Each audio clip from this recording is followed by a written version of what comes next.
Қайырлы күн достар, бүгін сіздерге жүзімнің денсаулыққа пайдалы ақпаратпен бөлісетін боламын.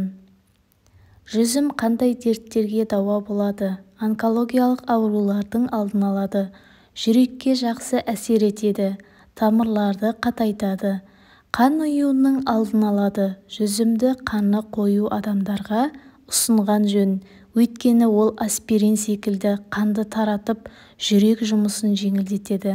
Күн сайын жүзім шырынын ішсеңіз, бас сақинасының алдын алады, асқазан ішек жолдарының жұмысын реттейді, қант диабетін емдеуге қолданылады. Астмасы бар адамдарға үшін пайдалы. Адам терісін балғын әрі жас болуына ықпал етеді. Жүзім қартаю процесіне қарсы, яғни ағзаны жақсартады. Жүзім шырынын ағзадағы шлактардан арылу үшін пайдаланады.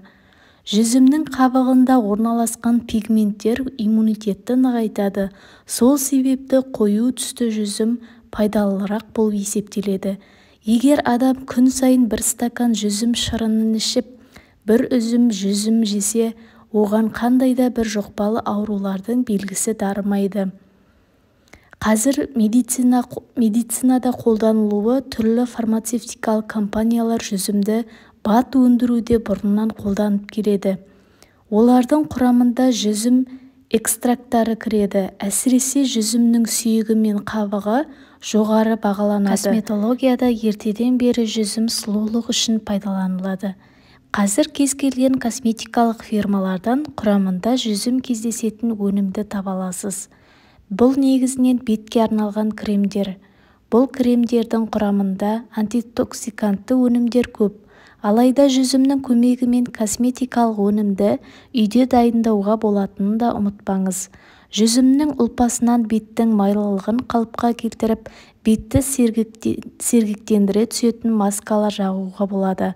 Бұл күндері целлюлитке қарсы өнімдерді жүзім белсенді қолданыла бастады. Соңғы зерттеулердің нәтижесінде жүзімнің еркектерге белсіздіктен арылуына көмектесетіні дәлелденді. Видеом пайдалы болса, видеомды толығымен қараған болсаңыздар, маған лайк басып қолдау білдіріңіздер. Оған тіркелуді ұмытпаңыздар.